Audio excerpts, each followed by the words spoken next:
Well, so glad you're back with us for another Goldseek.com radio Gold Nugget segment. Today's special guest, Peter Schiff from Euro-Pacific Capital, author of best-selling Crash Proof.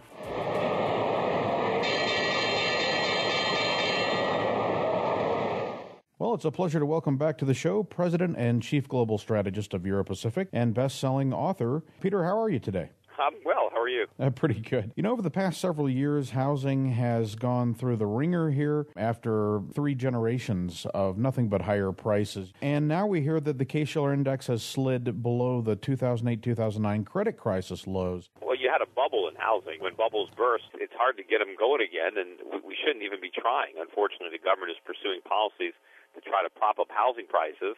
But what they're succeeding in doing is propping up food prices, propping up gasoline prices. That's where all the cheap money is going. It's not going into reflating the housing bubble.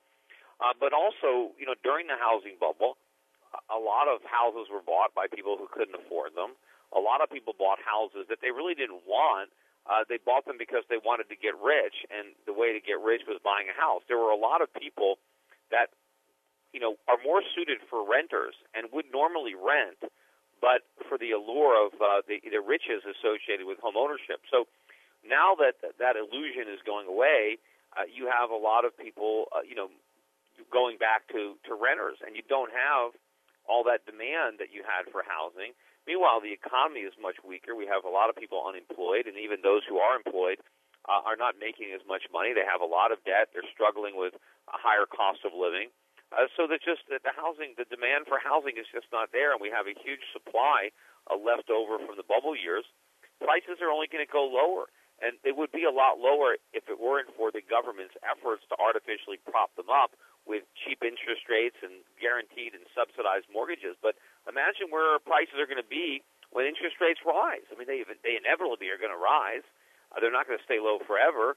And what happens when the government gets out of the mortgage subsidy business? So there's nothing but downside in real estate. Well, let's move on then to a place where you'd probably think there's nothing but upside. Last couple of weeks, we saw the ECB raise rates. That sent the euro much higher and the dollar crashing. The dollar is certainly moving lower against all the key currencies, but eventually I think it will crash, maybe as early as this fall.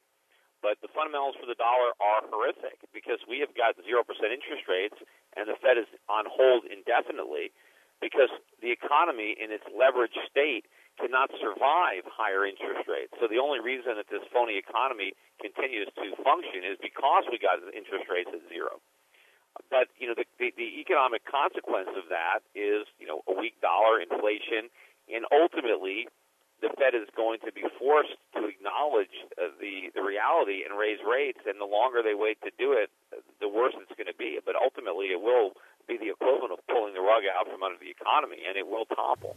The FOMC meeting this week, and, you know, the Fed futures contract still showing practically no chance of higher rates for several meetings to come. Do you see any reason why that might shift, you know, maybe some more hawkish sentiment this week, or does that amount to nothing more than jawboning? Yeah, no, I don't think. I mean, the Fed might try to sound a little tougher, but they won't act that way. Ben Bernanke understands the phony nature of our economy and the fact that it is completely dependent on low interest rates, and he is not going to remove that prop. He doesn't want to have to deal with the political consequences of a resumption of recession. But that is what needs to happen. You know, the economy is very, very sick.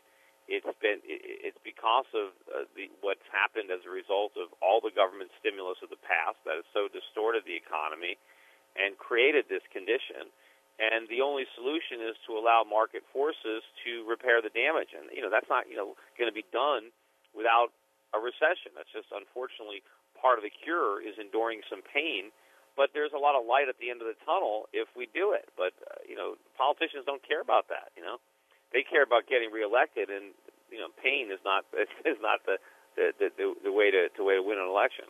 Silver has had an incredible move recently. The Monex has run out of 100-ounce silver bars. A few others demanding premiums now for those particular silver bars. Of course, we also had a huge spike higher on Sunday evening in the Asian markets, coming close to touching $50 an ounce. Well, no, I think that we could have a pullback pullback in the silver market, closer to $40 or maybe slightly under 40 after reaching a high of almost $50 an ounce.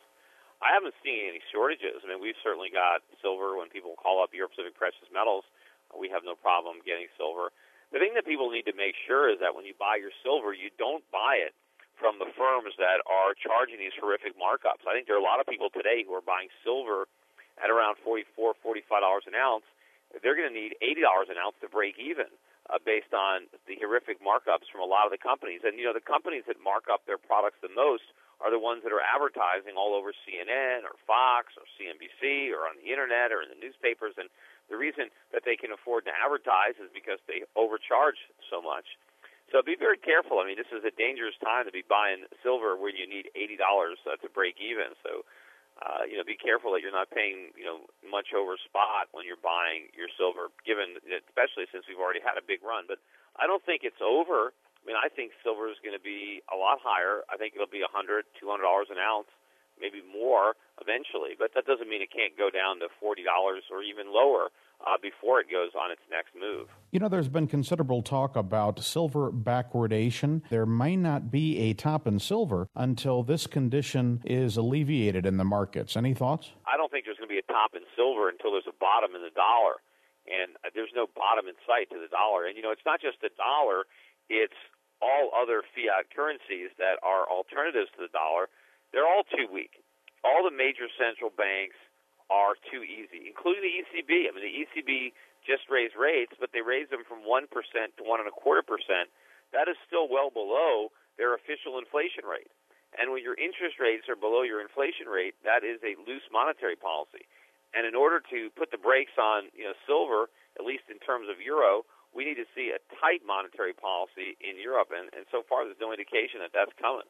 $1,500 plus gold was certainly a sight to behold. We've seen a six-fold increase at least. I think gold is still undervalued. I'm surprised it's still as low as $1,500, given everything that's happened and everything that's likely to happen. So it just shows that so few people are really aware. I read a story that the University of Texas put 5% of their endowment. They have one of the world's largest endowments, and they put 5%, about $1 billion, into physical gold, which they're storing in a vault.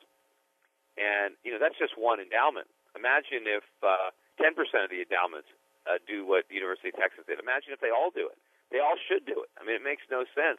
But most of these endowments have a zero allocation to any precious metals. But as more and more realize that they have to do it, and ultimately, as more do it, more are likely to do it. Because these guys, nobody wants to step out on the limb. It's difficult to convince one of these trustees to be the first to adopt a change.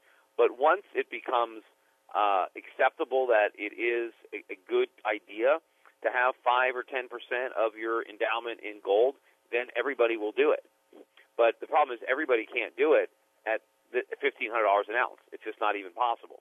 So as more universities wake up to reality and start to do what University of Texas is doing, that's just more demand and higher prices. And that's only going to accelerate the trend, because the higher gold prices go, the more attractive it is when you look at the performance, in hindsight.